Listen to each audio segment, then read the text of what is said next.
말세 그리스도의 좌담 기록.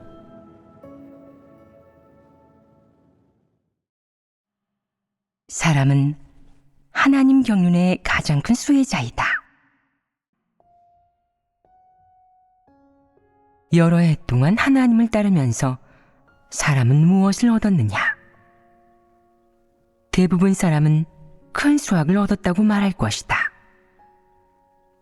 자질이 좋고 진리를 추구하는 사람이 얼마나 큰 수확을 얻었는지는 차치하더라도 자질이 평범한 사람도 많은 수확을 얻었다. 우선 사람이 이 사악하고 폐교된 세상을 어느 정도 분별할 수 있게 되지 않았느냐? 예전에 이방인과 어울리면 어떤 느낌이었느냐? 매일매일 지치고 짜증나고 화나고 답답하며 억압받는 느낌이었어도 감히 털어놓을 수 없었다. 악인에게 괴롭힘을 당해도 이길 수 없어 꾹 참아야 했다. 다시 말해 이방인의 세상에서, 이 사악한 세상에서 살며 접하는 것이라고는 온통 마귀들이고 서로 해를 입히는 것이니 마음이 너무 고통스러웠다. 이것이 가장 두드러진 느낌이었다. 그렇다면 하나님을 믿은 후 이 두드러진 느낌은 어떻게 바뀌었느냐? 너의 양심, 도덕과 지각은 어떻게 바뀌었느냐? 이 사악한 시대에 대한 진실한 분별과 인식으로 바뀌었다. 많은 박해를 겪으면서 마왕의 추악한 모습과 이 시대의 어둠과 사악함을 알게 되었으니 이것도 수학 아니겠느냐? 내가 하나님을 믿지 않고 진리를 받아들이지 않았다면 이런 수확을 얻을 수 있겠느냐? 이전에는 그저 사람이 왜 갈수록 더 못돼지는 걸까? 알 수가 없네 라고 생각했는데 지금도 이렇게 말하겠느냐? 지금 내가 악인을, 사악하고 세속에 속한 마귀를 어느 정도 알고 분별하게 되었는데 또다시 그들과 접하고 어울리라고 한다면 내 마음이 내키겠느냐? 분명 원하지 않을 것이다. 너에게 그들과 왕래하고 어울리라고 한다면 너는 한숨을 쉬며 이렇게 말할 것이다. 무서워요. 저는 그들과 싸워 이길 수 없어요. 그들은 모두 사탄에 속하고 너무 악랄해요. 무엇 때문에 내가 이렇게 많이 변화했겠느냐? 하나님의 말씀이 효과를 발휘한 것 아니겠느냐? 계속해서 악인, 사악한 시대, 사악한 흐름을 어떻게 분별해야 하는지 이야기해 주어 내가 이 시대와 인류에 대해 어느 정도 인식하게 되었기 때문 아니겠느냐? 인식하게 되었으니 내가 그들과 어울리고 싶어 하지 않는 것이다. 내 마음속의 도덕과 양심이 그들에게 반감을 갖고 분별하기 시작해 점차적으로 그들의 본성 본질을 간파하게 되었기 때문이다. 내가 마음속에서부터 그들이 모두 마귀임을 간파하여 그들과 함께 지낼 때 마음이 너무 고통스럽고 괴로워 살아갈 수 없게 되고 즉시 그들에게서 떨어져야 한다고 생각하게 되었기 때문이다. 일부 사람들은 막 교회에 들어와 형제자매를 접하고는 이 사람들은 왜 다르지? 다들 가족처럼 순수하게 마음을 터놓고 이야기하네. 어쩜 이렇게 전혀 남을 경계하지 않을까? 바보인 거야 아님 뭐야? 역시 내가 똑똑해. 누구에게나 방어적으로 대하고 아무에게도 마음속 말을 하지 않잖아 라고 생각한다.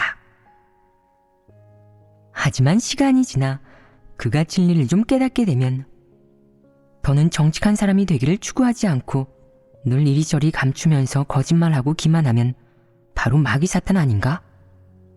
분명 내쳐질 거야. 진리를 받아들이고 정직한 사람이 되어야 해 라고 생각하게 된다. 그리고 그는 순수하게 마음을 터놓고 형제자매에게 마음속 얘기를 하기 시작한다.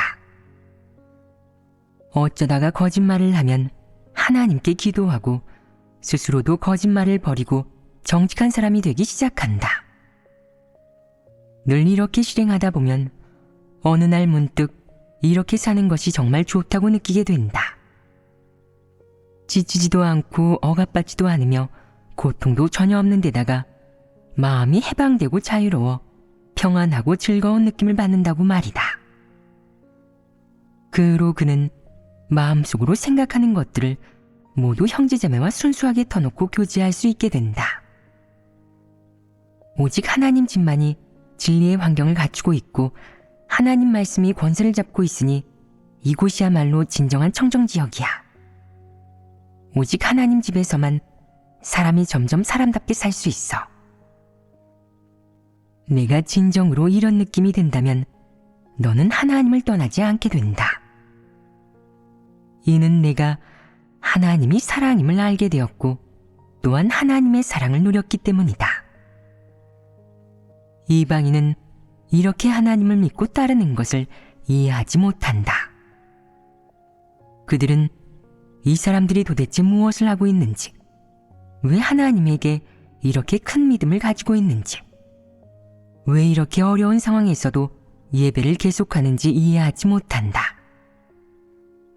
제명되고 출교되어도 하나님을 떠나지 않고 여전히 봉사하고 복음을 전하며 선행을 예비하는 것을 이해하지 못한다.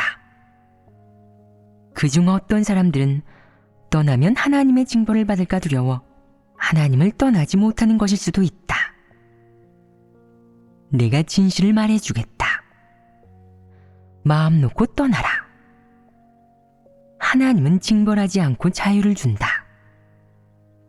하나님 집의 문은 영원히 활짝 열려 있으니 누구든지 가고 싶으면 언제 어디서나 가능하고 아무런 제한도 없다. 하지만 떠난 후에 다시 돌아오려면 그건 마음대로 되지 않는다. 이는 하나님을 배반했던 것이라 엄격한 심사를 거쳐야 하기 때문이다. 진실로 회개했는지, 좋은 사람인지를 철저히 조사한 후에야 교회로 다시 받아들여질 수 있다. 하지만 하나님을 떠나 세상으로 돌아가려는 사람에게 하나님 집에서는 어떠한 제한도 두지 않는다. 교회에 어떤 사람은 떠나면 안 된다는 행정규정이라도 있느냐? 전혀 없다. 하나님 집에서는 누구든 교회를 떠나도록 내버려 둔다. 악인이 교회를 떠나면 하나님 집에서는 환송해 주기도 한다. 하지만 떠나려는 사람에게 호의로 떠나면 안 돼요. 당신이 은사도 좀 있고 어느 정도 자질도 있으니 교회에 있으면 그래도 앞길이 밝고 앞으로 큰 복을 받을 거예요. 라고 말하는 자들도 있다. 일부 마음씨 좋은 사람들이 이것을 사랑이라고 생각하며 이렇게 권한다. 하지만 그렇게 사람을 붙잡아 두는 것이 무슨 소용이 있겠느냐? 내가 사람을 붙잡아 둘 수는 있지만 그의 마음을 붙잡아 둘 수는 없다. 진리를 사랑하지 않는 사람은 하나님 집에서 굳게 서지 못한다. 억지로 붙잡아 둔다 하더라도 진리를 추구하지도 않는 그 사람이 복을 얻을 수 있겠느냐? 만약 충성스러운 봉사자라서 살아남게 되면 그 복도 작은 것이 아니다. 하지만 진리를 사랑하지 않는 사람이라면 하나님을 믿는 것에 흥미가 없는데 그가 봉사하고 싶겠느냐? 그러니 좋은 마음으로 권면하는 이런 방법은 좋은 사람에게는 어느 정도 효과가 있겠지만 악인에게는 어리석은 방법이다. 권면하는 데에도 원칙이 있다. 회개할 수 있는 사람에게는 권면이 어느 정도 효과가 있을 수 있지만 악인에게는 권면해도 소용이 없다.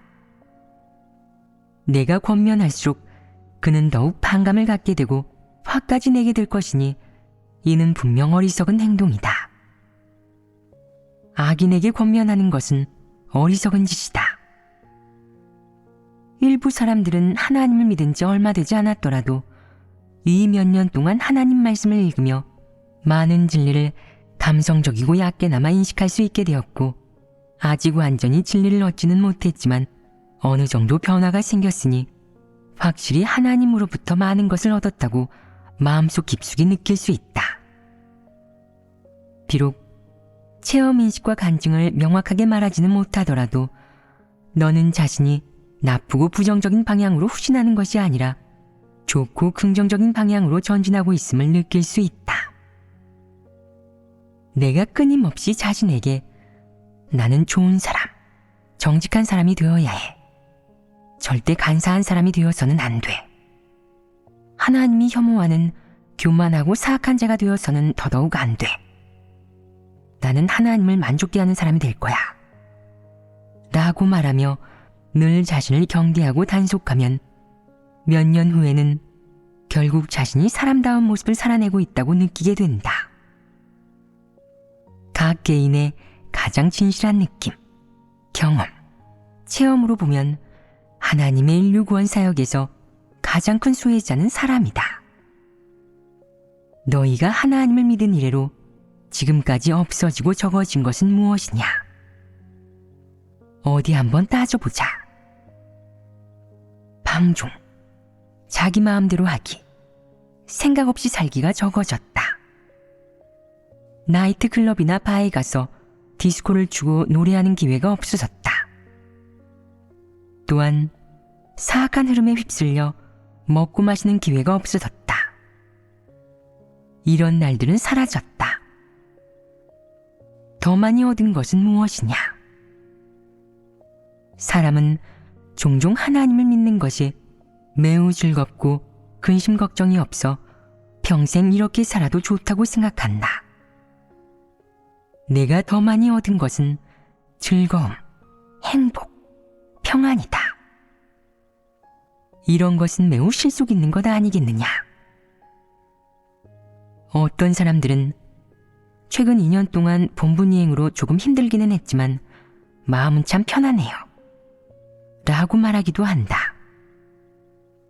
이런 편안함과 평안은 천금을 주고도 살 수 없는 것이며 어떤 지위와 명리, 학위와도 바꿀 수 없는 것이다. 사람이 하나님을 믿어 진리를 얻으면 이는 바로 생명을 얻는 것이며 생명을 얻는다는 것은 바로 실질적인 것을 얻는 것이다. 사람이 실질적인 것을 얻을 때 하나님은 사람으로부터 무엇을 얻느냐? 하나님은 사람에게 어떤 요구를 하느냐? 하나님은 사람으로부터 어떤 것을 얻고자 하느냐? 하나님은 거래를 하느냐? 하나님의 말과 행사 중에 하나님이 내가 이 말씀 한 편을 이야기하면 너희가 돈을 줘야 한다. 라고 말한 적이 있느냐? 하나님이 너희에게 돈 한 푼이라도 요구한 적이 있었느냐? 몇몇 의심 많은 사람들은 지금까지도 하나님이 사심없이 값없이 이렇게 많은 생명의 진리를 사람에게 대가 없이 베풀어 준다고 믿지 않는다. 이 사실을 그들은 믿지 않는 것이다. 그들은 세상의 모든 일은 거래를 동반하며 세상에 공짜는 없다고 믿기 때문에 그들은 하나님이 말씀하고 행하는 것 모두를 사람에게 대가 없이 베풀어 준다는 것을 믿지 않는다. 설령 정말로 그렇다 하더라도 그들은 그것도 분명 함정이라고 생각한다. 그들이 그렇게 하나님을 의심하는 것도 놀랍지 않다. 이는 하나님이 어떤 사람을 구원하고 온전케 하는지 모르고 어떤 사람에게 진리를 베풀어 주는지는 더욱 모르기 때문이다. 하지만 하나님은 정말 값없이 행한다. 하나님이 사람에게 무엇을 요구하더라도 사람이 그것을 해내기만 한다면 하나님은 만족하고 사람은 하나님께 인정받을 수 있다. 사람이 하나님이 선포한 진리를 받아들일 수 있고 하나님 말씀에 따라 살아갈 수만 있으면 된다. 이것이 바로 하나님이 바라는 결과이며 하나님이 사람을 구원하면서 사람에게 원하는 것이기도 하다. 하나님은 이만큼밖에 원하지 않는데 사람이 이를 하나님에게 줄 수 없겠느냐? 사람에 대한 하나님의 이러한 요구를 가장 귀중한 것으로 여기고 하나님에게 보답할 수 있는 사람은 또 얼마나 되겠느냐? 하나님의 이런 마음을 누가 이해하기라도 했느냐? 아무도 이해하지 못했다. 사람은 자신이 가장 귀중한 것을 얻었음을 깨닫지 못한다. 왜 사람이 가장 귀중한 것을 얻었다고 말하는 것이겠느냐? 하나님은 그의 생명, 소유와 어떠함을 사람이 살아낼 수 있도록 그의 소유와 어떠함, 그가 베푼 진리를 삶의 방향과 목표가 되어 사람이 하나님의 말씀으로 살면서 하나님의 말씀이 사람의 생명이 되도록 사람에게 베풀어 주었다. 그러니 하나님이 자신의 생명을 사람의 생명이 되도록 아무 대가 없이 사람에게 베풀어 주었다고 말할 수 있지 않겠느냐? 그럼 사람이 하나님에게서 얻는 것은 무엇이겠느냐? 하나님의 기대, 하나님의 약속, 아니면 무엇이겠느냐? 사람이 하나님에게서 얻는 것은 빈말이 아니라 하나님의 생명이다. 하나님은 사람에게 생명을 베푸는 한편 하나님의 생명을 사람이 자신의 생명이 되게 하여 살아내라는 요구를 했다. 이것이 사람에 대한 하나님의 유일한 요구이다. 하나님은 이 생명을 살아낸 내 모습을 보면 흡족해 할 것이다. 이는 하나님의 유일한 요구이다. 그러므로 사람은 하나님에게서 지극히 값진 것을 얻는다고 할 수 있다. 반면 하나님은 사람에게 값을 매길 수 없는 가장 귀한 것을 베풀지만 정작 아무것도 얻지 못한다. 가장 큰 수혜자는 사람이다. 사람이 가장 큰 수확을 얻으니 사람이 가장 큰 수혜자인 것이다. 사람은 하나님의 말씀을 받아들여 자신의 생명이 되게 하는 동시에 진리를 깨닫고 사람됨의 원칙과 근본, 인생길의 방향이 있게 된다. 그리하여 사람은 더 이상 사탄에게 미혹되거나 결박당하지 않게 되고 악인에게 미혹되고 이용당할 일도 사악한 흐름에 오염되고 유혹될 일도 없어진다.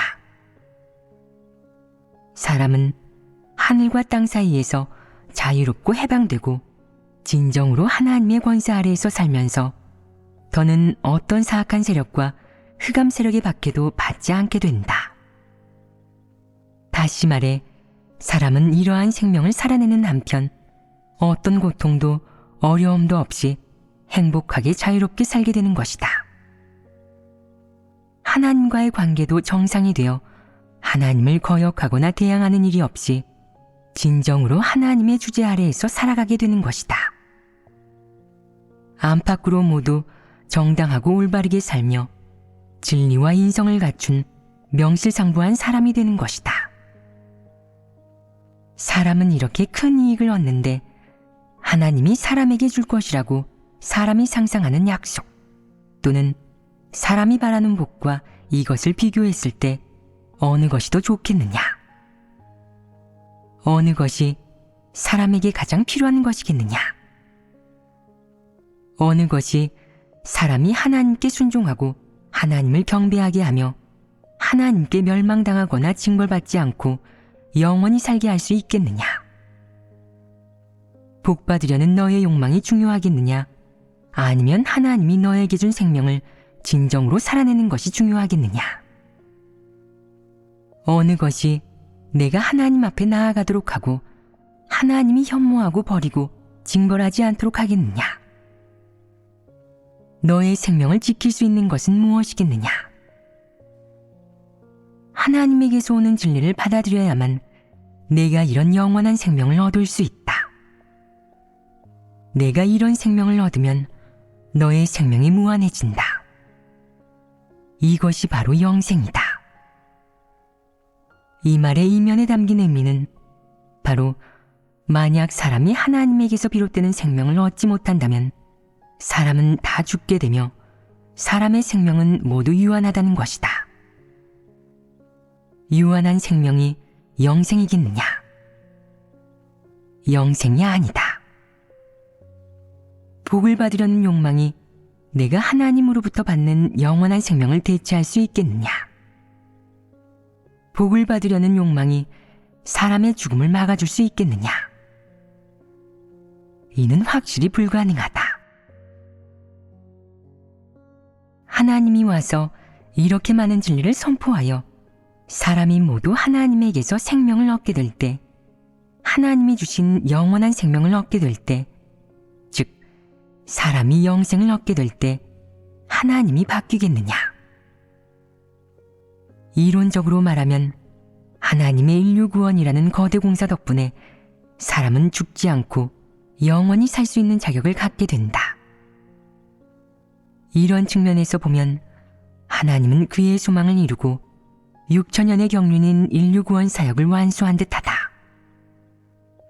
하나님의 대업이 이루어지면 마치 하나님이 이익을 얻은 것처럼 보일 것이다. 하지만 사실상 영원히 살 수 있게 된 대상은 누구겠느냐? 가장 큰 복을 받는 대상은 누구겠느냐? 바로 인류인 것이다. 만약 하나님이 이 사람들을 얻지 못한다면 하나님의 지위가 바뀌겠느냐? 하나님의 지위는 바뀌지 않고 하나님의 본질도 바뀌지 않으며 어떤 일도 바뀌지 않는다. 이와 반면 사람의 운명은 크게 바뀐다. 약간 차이 나는 정도가 아니라 천지 차이가 난다.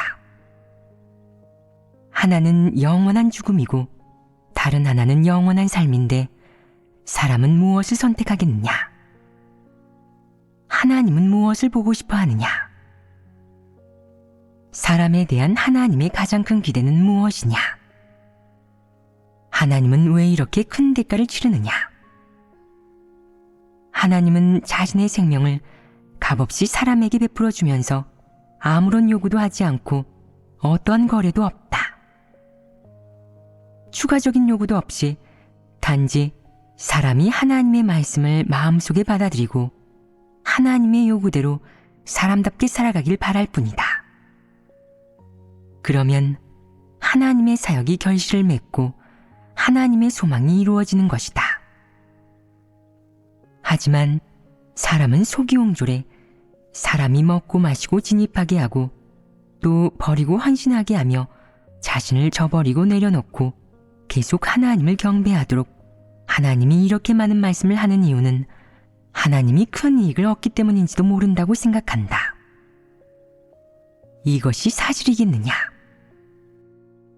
아닙니다. 하나님께서는 사심이 없으십니다. 하나님께서는 값없이 사람에게 진리를 베풀어 주시며 아무것도 요구하지 않으시고 어떠한 보답도 바라지 않으십니다. 이 일들을 통해 하나님은 사심이 없다 라는 말이 사실임을 알 수 있지 않겠느냐? 하나님은 사심이 없다. 즉, 하나님이 행하는 모든 일에는 어떠한 사심도 없다는 것이다. 하나님이 사람을 위해서가 아니라 자신을 위해 일을 행한 적이 있느냐? 한 번도 없었다. 지금까지 하나님은 한 번도 이런 일을 한 적이 없다는 것은 사람이 체험을 해보면 알게 된다.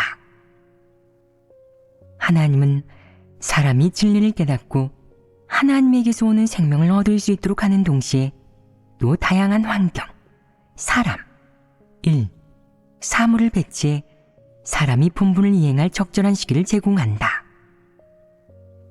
하나님 말씀의 진실성과 그 안에 있는 진리를 충분히 체험하고 이해할 수 있는 적합한 환경과 조건을 마련해 준다.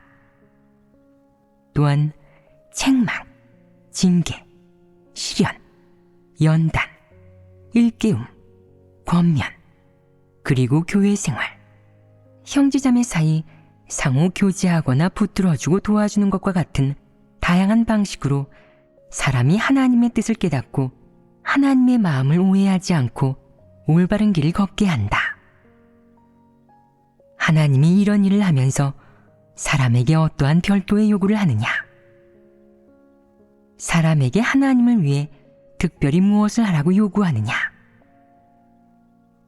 요약하자면 하나님이 사람을 구원하는 동안 하나님은 사람에게 충분한 기회와 여지를 주고 여러 가지 유리하고 편리한 조건과 환경을 제공해 각 개인을 돕는다.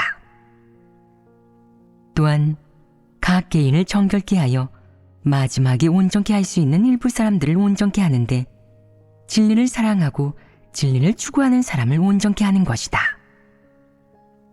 결론적으로 하나님이 행하는 이 모든 것은 그것이 사람에게 하는 말씀과 사역이든 치르는 대가든 모두 값없이 이루어진다.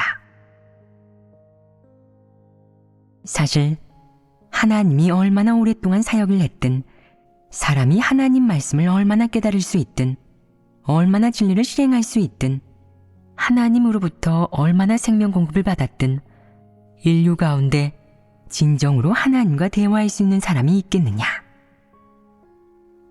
너희에게 대화라는 요구치는 좀 높은 것 같으니 일단 대화에 대해서는 이야기하지 않겠다. 진정으로 하나님의 마음을 이해할 수 있는 사람이 있느냐? 만족게 하는 것은 제쳐놓고 너는 하나님의 이런 마음을 이해할 수 있느냐? 사람은 이해하지 못한다. 몇몇 사람들은 하나님은 너무 위대하고 우리는 너무 보잘것없습니다. 하나님은 하늘에 계시고 우리는 땅에 있습니다. 하나님의 생각 하나도 우리가 여러 해 동안 묵상하기 충분한데 어떻게 하나님을 이해할 수 있겠어요? 이 정도에 도달하기도 힘드니 하나님과 대화를 나누는 것은 더욱 도달하기 어려워요. 라고 말한다. 그 경지에 도달하기 어려우냐? 난이도가 있느냐? 어떤 점이 어려운 것이냐? 하나님의 생각은 하나님 말씀에 있고 하나님이 선포한 진리에 있으며 하나님의 성품에 있다.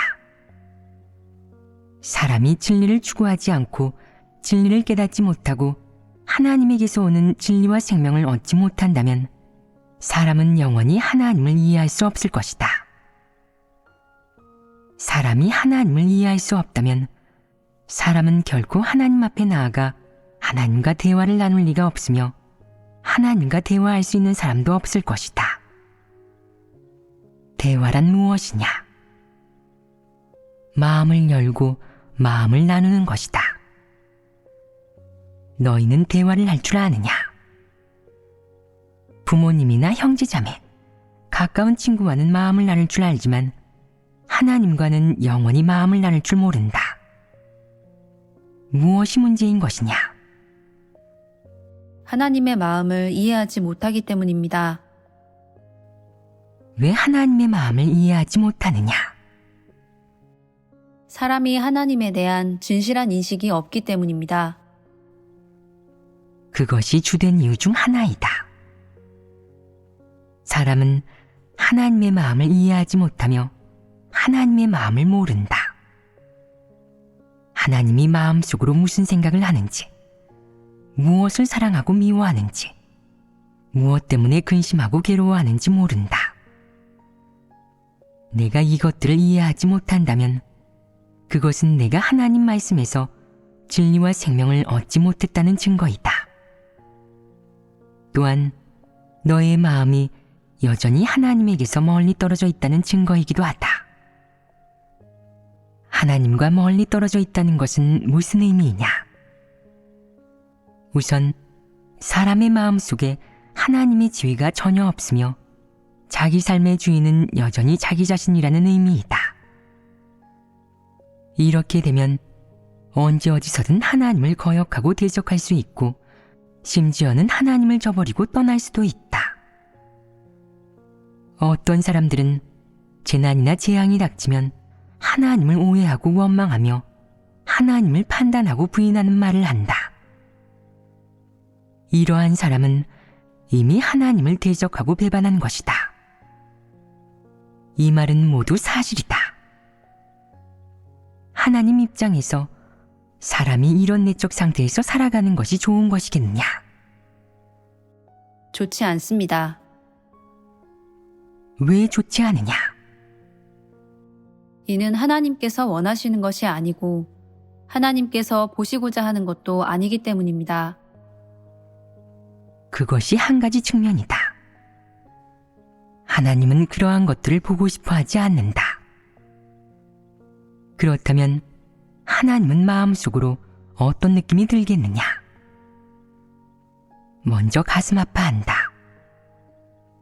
내가 누군가에게 큰 기대를 가지고 그가 너에게 마음을 털어놓기를 바라는데 그가 너에게 벽을 치고 너를 오해하여 항상 너를 피하고 거리를 둔다면 너는 마음속으로 어떤 생각이 들겠느냐? 그가 너에게 마음을 터놓고 이야기하더라도 내가 듣고 싶어하는 말이 아니라면 너는 마음속으로 어떻게 생각하겠느냐? 외롭다고 느끼지 않겠느냐? 먼저 외로움과 고립감을 느낀다. 가족도, 마음을 알아주는 사람도, 마음을 나눌 수 있는 사람도, 믿고 의지할 수 있는 사람도 없으니 내 마음이 외로운 것이다. 내가 외로움을 느낄 때 너는 무슨 생각을 하겠느냐? 어떤 느낌이 들겠느냐? 내 마음이 아프겠느냐? 아플 것이다. 이 아픔은 쉽게 해소되는 것이냐? 무엇으로 이 아픔을 완화시킬 수 있겠느냐? 어떻게 해야 이런 상황을 바꿀 수 있겠느냐? 이런 소망을 포기하거나 이런 사실이 안 보이는 척할 수 있겠느냐? 그렇다면 결국 어떻게 하겠느냐? 최종적으로 어떤 선택을 할 수 있겠느냐? 어떻게 해야 이 상황을 바꿀 수 있겠느냐? 하나님은 두 가지 일을 할 것이다. 사람은 또 다른 방법이 있을 수도 있겠지만 폐괴된 인류의 선택은 하나님의 방식과 분명히 다르다. 사람의 선택은 내가 내 마음에 들지 않으면 너를 상대하지 않을 거야. 이 사람이 안 되면 다른 사람을 선택하고 갑이 안 되면 을을 선택할 거야. 라는 것이다. 하나님이 이렇게 하겠느냐? 하나님은 결코 그렇게 하지 않는다. 하나님은 이루려는 일을 결코 포기하지 않는다. 그렇다면 하나님은 어떻게 하겠느냐? 여기에서 하나님의 사심없는 본질이 드러난다. 한편으로 하나님은 생명, 마음, 그리고 환경 등 다양한 방면에서 사람이 필요로 하는 것들을 계속 값없이 공급해 줄 것이다. 다른 한편으로 하나님은 수천 년 동안 하나님이 계속해서 해왔던 두 번째 일을 할 것이다. 생각해 보아라. 그것이 무엇이겠느냐? 기다리는 것입니다. 또 무엇이 있느냐? 하나님께서는 계속 기다리시고 또 계속해서 사람을 인도하실 것입니다. 보아하니 너희가 어느 정도 체득했고 그런 마음을 가지고 있는 것 같구나. 그렇다. 바로 기다리는 것이다. 하나님은 도피나 포기 또는 근심을 더는 것과 같은 두 번째 방식을 선택하지 않는다. 하나님은 값없이 사람에게 생명을 공급하면서 동시에 또 값없이 기다린다. 이것이 바로 하나님이 하는 일이다. 하나님이 행하는 것이 어떠하냐? 사람의 말로 표현하자면 하나님이 사람에게 충분히 성의를 다하지 않았느냐? 하나님은 사람이 영생을 얻을 수 있도록 값없이 이 모든 것을 한다. 별도의 요구도 하지 않는데 적어도 사람에게 어떠한 무리한 요구도 하지 않는다고 할 수 있다. 하나님은 사람에게 이 모든 것을 주면서 자신의 가장 귀하고 가치 있는 것이자 사람이 가장 소중히 여겨야 하는 것들을 조금씩 사람에게 값없이 베풀어 준다. 사람이 이 모든 것을 얻으면 기쁨과 평안, 생존의 기반과 사람됨의 근본을 얻게 되니 사람이 가장 큰 혜택을 받게 된다. 하지만 그때 하나님을 생각해 본 사람이 있느냐? 하나님이 무엇을 하는지, 무슨 생각을 하는지 생각해 본 사람이 있느냐? 생각해 본 사람이 아무도 없는 것이 아니냐? 사람은 이 모든 것을 얻고 하나님께서 우리에게 이렇게 많은 것을 베풀어 주셨는데 우리는 하나님께 무엇을 보답해 드렸을까? 하나님께서는 우리에게서 무엇을 얻으셨을까? 우리가 행복과 즐거움을 얻을 때 하나님은 즐거우실까? 라고 자문해 본 사람이 있느냐? 어쩌면 사람은 묻지 않을 수도 있고 이렇게 생각하지 않을 수도 있다. 사람이 서로 함께 하나님 말씀을 교제하여 행복과 즐거움에 빠져 있을 때 하나님을 생각해 본 사람이 있느냐? 사람은 그런 생각을 하지 않고 생각해 본 적도 없다. 어떻게 생각해야 하는지도 모르고 사람 마음 속에는 이런 생각들이 없다. 하나님에게서 이 모든 것을 얻을 때 사람은 마음속으로 나는 정말 운이 좋아. 이 모든 것을 얻었으니 정말 잘 됐어. 나는 정말 복이 많아. 나보다 복 많은 사람은 없어. 하나님께 정말 감사드립니다. 라고 생각한다.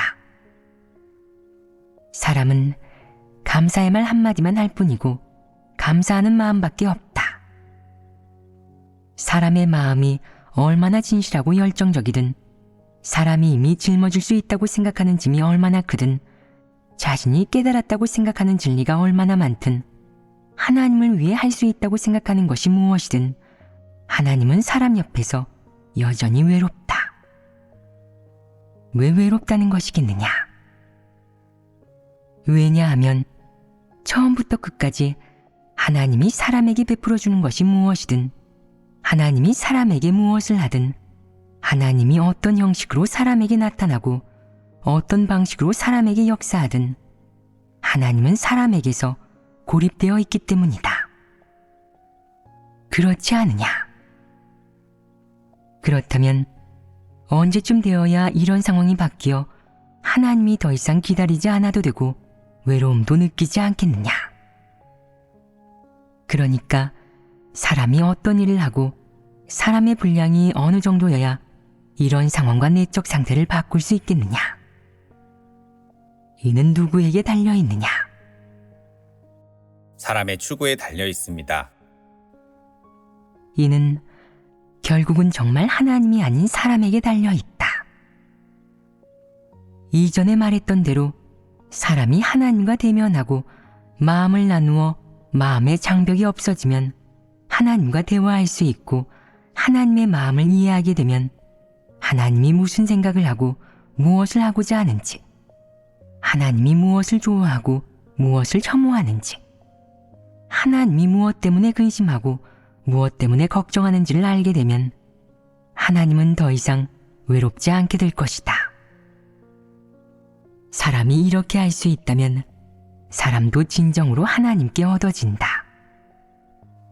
이것이야말로 하나님이 보고자 하는 하나님과 사람의 진정한 관계이다. 이해하였느냐? 하나님의 마음을 깨닫기 쉬우냐, 쉽지 않으냐? 하나님 말씀을 열심히 읽고 하나님이 선포한 모든 말씀과 진리를 열심히 묵상하고 체험한다면 너는 점차적으로 하나님의 마음 속에 들어가게 되어 점점 더 하나님의 마음을 이해하게 될 것이다. 내가 하나님의 마음을 이해할 때 너는 어떻게 하나님의 마음을 만족케 할지 알게 될 것이다. 사람이 하나님의 마음을 이해하지 못한다면 어떻게 하나님을 만족케 할 수 있겠느냐? 이는 불가능한 일이다. 하나님을 만족케 하는 전제 조건은 무엇이냐? 우선 알고 이해해야만 만족케 하는 것을 말할 수 있다. 너희에게 이 일이 어려우냐? 이 일은 사실 어렵지 않다. 사람은 하나님 말씀을 다 들을 수 있고 하나님이 행한 사역도 다 보았다. 마음속으로도 인정했고 아무도 이를 부인하지 않는다. 이는 사람의 마음에 달려 있다. 사람이 마음만 있다면 쉽게 해낼 수 있다. 만약 내가 마음이 없다면 곤란해진다. 너에게 아무리 많이 말해도 소용이 없고 다 헛되게 된다. 방금 하나님의 전체 경륜 중 가장 큰 수혜자는 사람이라고 교제하였다. 이것이 사실 아니겠느냐? 너희는 이 사실을 보았느냐? 어떤 사람은 이를 이해하고 그렇다면 나는 정말 실질적인 것을 얻었네. 이건 정말 어린아이를 달래기 위한 이야기가 아니야. 정말 영생을 얻을 수 있어. 라고 생각한다. 영생은 어떻게 얻느냐? 말해보아라. 하나님이 선포한 진리를 누가 가장 필요로 하느냐? 하나님이 이런 것들을 필요로 하느냐? 사람이 가장 필요로 하지 하나님은 이런 것들을 필요로 하지 않는다. 하나님이 사람에게 가장 필요한 것을 베풀어 주었으니 사람이 가장 행복하지 않겠느냐? 지금 너에게 전세계와 영생 이 둘 중에서 선택하라고 한다면 너는 어느 것을 선택하겠느냐? 일부 어리석은 사람들은 저는 영생을 원하지 않아요. 볼 수도 만질 수도 없을 뿐만 아니라 추구하기도 매우 힘들잖아요. 저는 돈, 호화주택, 비싼 차를 원해요. 이 얼마나 실속 있어요. 라고 말한다. 이런 사람이 있느냐? 없다고는 말할 수 없다. 별 어리석은 사람이 다 있다. 아무리 말해줘도 그는 이해하지 못하니 그냥 내버려 두어라. 그가 복이 없는 것이고 그것은 그 자신의 선택이다. 결국에는 내가 선택한 대로 얻게 되니 너는 자신의 선택에 대해 책임을 져야 한다. 자기 선택에 대한 대가를 치러야 하는 것이다. 사람이 어떤 길을 선택하느냐에 따라 생사가 갈린다. 만약 내가 끝까지 하나님께 대항하려 한다면 너에게는 죽음의 길밖에 없다. 만약 내가 저는 하나님께서 저에게 알려주신 이 길을 따라 살겠습니다. 라고 말한다면 너는 계속 살아갈 수 있으며 이는 실현될 것이다. 하나님 말씀이 모두 이루어질 것이고 현실이 될 것이다. 이것은 부인할 수 없는 사실이다. 어떤 사람들은 왜 저는 이 사실을 몰랐을까요? 라고 말한다. 내가 모르는 것을 내가 알려주면 내가 알게 되지 않겠느냐? 또 몇몇 사람들은 제가 들어본 적은 있지만 직접 본 적은 없어 여전히 비현실적으로 느껴져요. 라고 말한다. 그것은 어쩔 수 없다. 사람에게 믿음이 없으면 직접 본다고 해도 믿지 않을 것이다. 영적인 이해력이 없는 사람은 보고도 알지 못하고 듣고도 이해하지 못한다. 오직 영적인 이해력이 있고 진리를 깨달은 사람만이 하나님 말씀이 매일 성취되고 이루어지는 것을 볼 수 있다. 내가 하나님 말씀이 모든 것을 이루며 하나님이 전능함을, 하나님 말씀이 하나하나 이루어진다는 것을 믿는다면 너는 진리를 추구해야 한다. 만약 하나님 말씀이 너에게서 이루어지고 성취되는 것을 본다면 너는 하나님에 대한 믿음이 생긴 것이다. 안심해라. 하나님이 너에게 한 약속과 축복은 분명히 너의 바람과 상상을 뛰어넘을 것이다.